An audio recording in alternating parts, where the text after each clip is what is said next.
Welcome everybody to the RUFL Utah February 7th, 2017 update. Glad to have you with us, and actually really glad to finally be back. I've been super sick for about 3 weeks, so I've missed out on responding to people. I've missed out on getting videos done. I've missed deadlines. Honestly, it has sucked. So glad to finally be back, and glad to be making some videos again. We have a ton of new developments to cover. I don't know if I'm going to be able to get to all of them in this video. I don't want to turn this thing into like a 20 or 30 minute video. So what we will try to do is cover a few of them in this, and if I feel like we need to do an update video after this as well, we'll break it up into 2 videos for you. Okay, first up on the list. Now, I have to disclaim this right up front that I have to be very, very careful about what I talk about here. I do have permission from this gentleman to talk about his case, but I also don't want to cause him any type of legal ramifications in his case. So that being said, I've got to be very, very careful how I approach this, but this is something that definitely needs to come to the members' attention and to the media's attention. So we have a father here in Utah.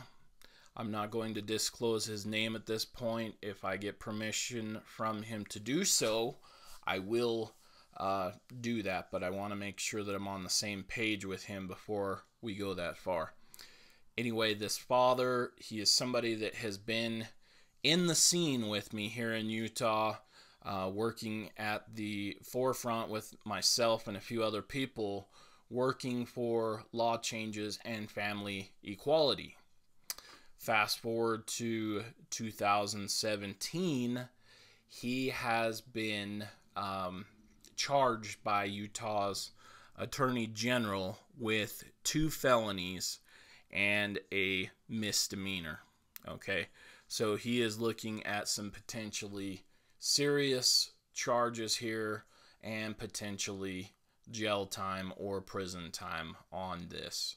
Now, what I can share with you is that this has nothing in relation to his children, nothing in relation to his ex.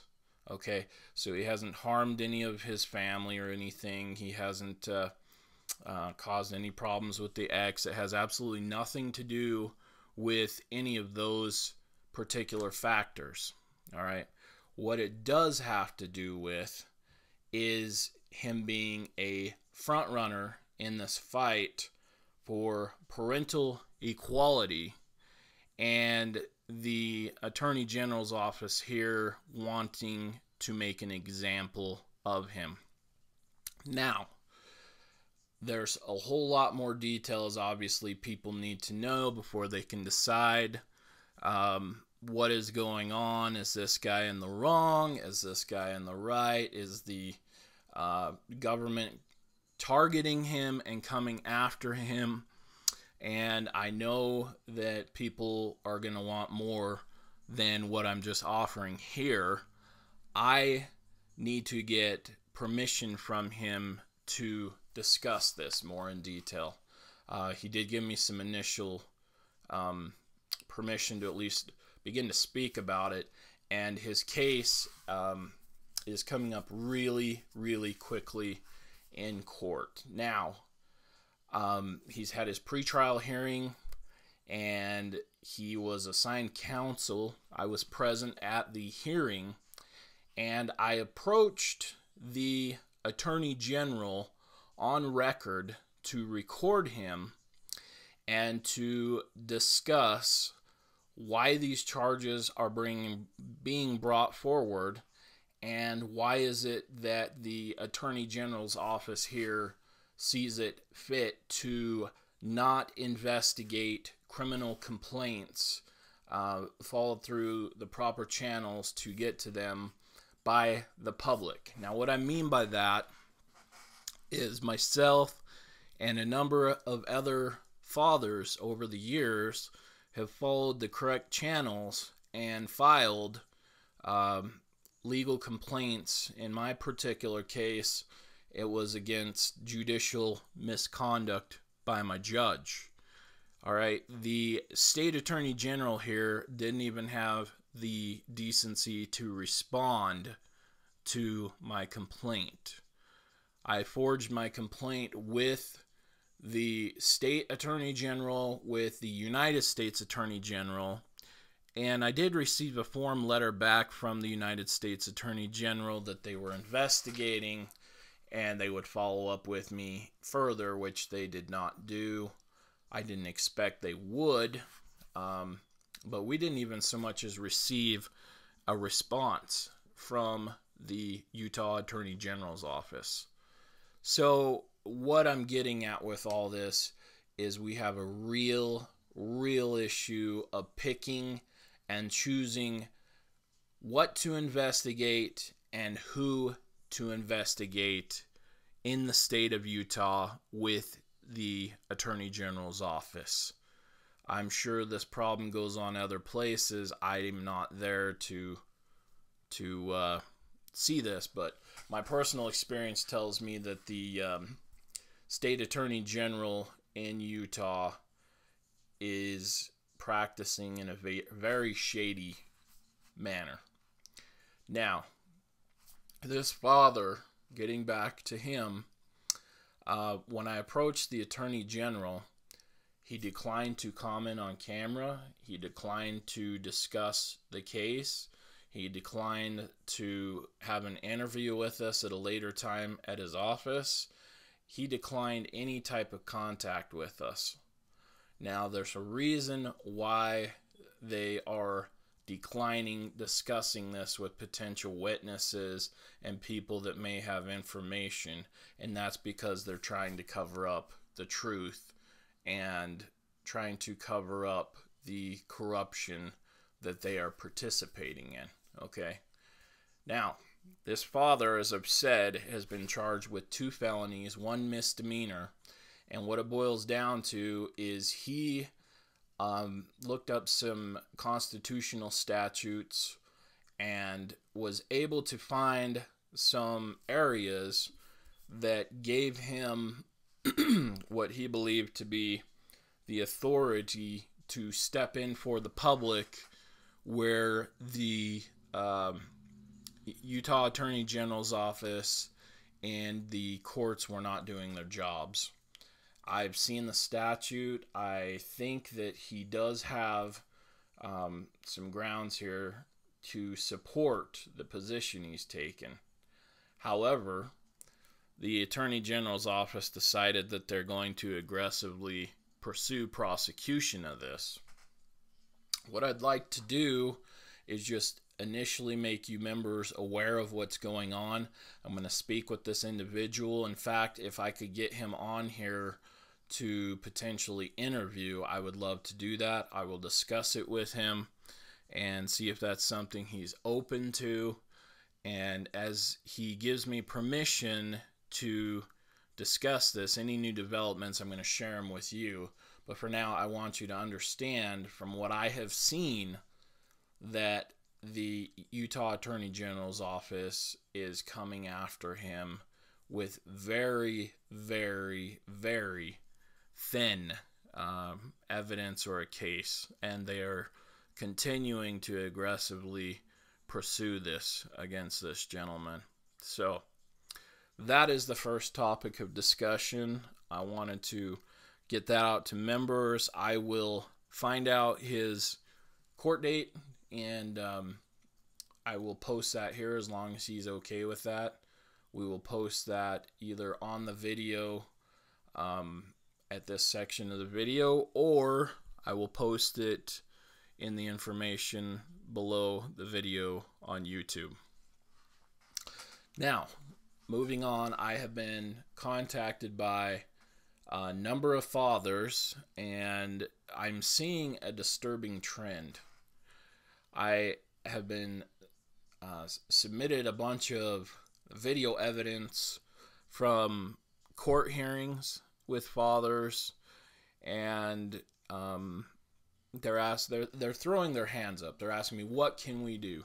What can we do? Here you see how blatant these judges and these attorneys are at basically just running right over our parental rights, running over our constitutional rights, and they're so blatant now they'll do it in open court and on film, on record, and I guess they feel almost at a point where they're invincible, where nothing is going to happen to them because it's so blatant now. I've had, I'm not going to say the exact number, but I've had at least 4 individuals in the past 6 weeks send me footage, and I find this really, really disturbing what's going on.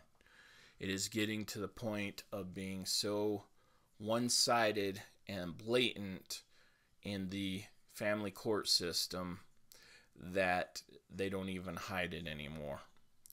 If you have some suggestions or some ways to counter this, some things that some of these fathers can do, we would love to hear in the comments section or even on our RUFL page, because frankly I don't have a lot of answers to offer these fathers at this point. I think the only way a lot of these things are going to be dealt with is with federal lawsuits. I think that is going to end up being the end goal in the future, is there's going to have to be a massive federal lawsuit against numerous states. In the meantime, there's a lot of fathers that are continuing to suffer, and nothing can be done in their favor, and it causes people to go crazy. Okay? So I want you to think about that as members. If you have some creative suggestions, please offer them in the comments below the video or on RUFL Utah. Now, to finish up this video, we do have some exciting news. We are coming up on a time where it is time to think about globalizing our organization. And what I mean by that is there is a time coming here, and it will be on National Parents Day this year, which I believe is going to fall on June 1st of this year. If not, we will have the correct date up. We are not going to be known by RUFL Utah anymore. I'm not going to release the name yet. That will be coming in the future, and will probably be given out on Parental Rights Day as part of our initiative that day to turn this to a worldwide effort. But I can tell you this: we've already made the changes. We already have new logos being finished, and this organization, what I'm hoping to do, I have another organization we're talking about partnering with, and we will, not only will we be a global organization at that point for everybody that's having problems with family law, but we will also be an umbrella foundation, meaning we are working behind the scenes to bring all of the parental rights organizations that we can under one united banner. Imagine the power we could have if we had 2 or 3 million Americans united under one banner. I mean, the power would just be huge. So that is what we're working on behind the scenes. RUFL Utah will continue until Parents' Day as it is. After that, we will give the new name out.